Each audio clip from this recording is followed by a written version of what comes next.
भीड़ का शोर वो सुन रहा था, उसने उम्मीद की कि बहुत कुछ भीख मिलेगी। लेकिन जैसे ही उसे पता चला ईसा नाज़री जो रोगियों को चंगा करते हैं वो इधर से गुजर रहे हैं, तो उसकी डिमांड बदल गई। वो पुकारने लगा। उसे ये नहीं पता था यीशु राइट में है, लेफ्ट में है, आगे है, पीछे किधर। लेकिन उसने यीशु तक अपनी आवाज़ को पहुंचाने के लिए, क्योंकि चल कर जाना उसके लिए मुश्किल था, उसके लिए वही एक चैलेंज था, वही एक संघर्ष था, मुसीबत थी कि वो देख नहीं सकता लेकिन सुन सकता। और उसने ज्यों-ज्यों भीड़ को और उसके कोलाहल को अपने पास तेज होते हुए सुना, उसने अपनी आत्मा में प्रार्थना की कि मेरी आवाज़ इस शोर से ज़्यादा तेज होनी चाहिए, तभी मेरी आवाज़ यीशु तक पहुंच पाएगी। अब तकरीबन 20-25 हज़ार या उससे ज़्यादा भी लोग हो सकते हैं। बाइबल में लिखा है कि एक बड़ी भीड़ यीशु के आगे पीछे। चंगाई पाने के लिए अपने विश्वास का प्रमाण देना पड़ेगा। आपको परमेश्वर को बताना पड़ेगा कि प्रभु आप मुझ पर इतना विश्वास करते हैं, मैं उस विश्वास करने के योग्य हूँ। अपने विश्वास के द्वारा प्रभु को ये यकीन दिलाना पड़ेगा। जैसे यीशु ने पूछा, क्या तुम विश्वास करते हो मैं ये कर सकता हूँ?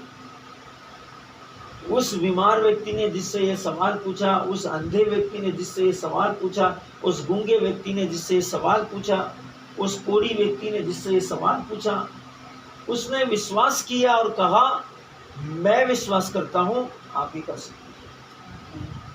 तो यरूकी के अंधे का विश्वास क्या था? अंधेपन से मुक्ति मिलेगी, जरूर मिलेगी, लेकिन अंधे व्यक्ति को यीशु तक जाना, यीशु तक अपनी आवाज़ पहुंचाना, यीशु के कान तक, या यीशु को इस भीड़ में अपनी ओर आकर्षित करना, ये उसके लिए एक बड़ा चैलेंज था और उसने इस पर काम किया।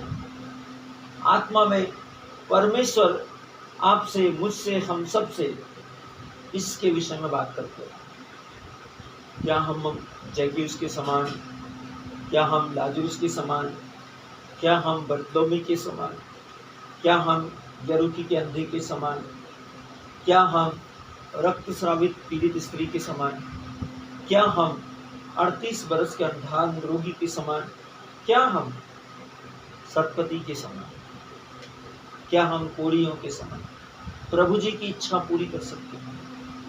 मेरे प्रियो, आपको अपने विश्वास का प्रमाण देना पड़ेगा। प्रभु यीशु ने कहा, श्रम से थके, बोझ से दबे हुए मेरे पास आओ। ये दर्शन को समझिएगा। श्रम से थके, जीवन के कामों में प्रयास कर कर कर थके हुए लोगों, बोझ से दबे हुए, दिल में बहुत बोझ है, आत्मा में बहुत समस्याएं हैं, उससे दबे हुए लोगों, मेरे पास आओ, मैं तुम्हें क्या करूंगा? विश्राम दूंगा। यीशु ने कहा, मेरा जुआ अपने ऊपर ले लो और मुझसे सीखो, मैं स्वभाव से नम्र और विनम्र हूं। जुआ क्या है? सुसमाचार। सुसमाचार अपने ऊपर ले लो, सुसमाचार अपने ऊपर ले लो, मुझसे सीखो, मैं स्वभाव से नम्र और विनम्र। इस प्रकार तुम अपनी आत्मा में मुझसे शांति पाओगे। Glory to God. धन्यवाद परमेश्वर। तो सुसमाचार की आशीष में, सुसमाचार की सामर्थ्य में, सुसमाचार की महिमा में, सुसमाचार के अभिषेक में, सुसमाचार की योग्यता में, सुसमाचार की कृपा में बढ़ने के लिए हमें अपने विश्वास का प्रमाण देना पड़ेगा, अपने विश्वास को प्रकट करना पड़ेगा।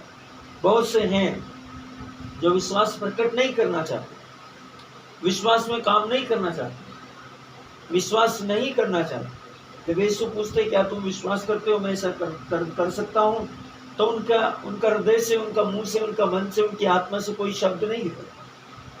अब आप सोचिए कि फिर कैसे चंगाई उनका जीवन में आएगी। जब परमेश्वर चाहते हैं कि परमेश्वर के लोग परमेश्वर की वचन के साथ प्रार्थना करें, आराधना करें, मध्यस्थता करें, निवेदन करें, और वो नहीं करते, तो परमेश्वर उनसे आशावादी होकर धन्यवाद करेगा कि वाह तुमने बहुत अच्छा काम किया। परमेश्वर निराश हो जाते हैं जब वो उम्मीद करते हैं कि उनके बच्चे उनके पास आए और उनको आदर दें, उनका सम्मान करें और अपने जीवन की कष्ट और तकलीफें उनके सामने रखें, और वह विश्वास करे कि हमारा प्रभु ईश्वर एकमात्र ऐसा परमेश्वर है जो उसके पास आने वालों पर दया करता है और जो उस पर विश्वास करते हैं उनके जीवन को बदल देता है। Glory to God. तो ये हमारे लिए समय है कि हम अपने आत्मा में परमेश्वर के पवित्र सुसमाचार के साथ आगे बढ़ें, क्योंकि जो वास्तविक सुंदरता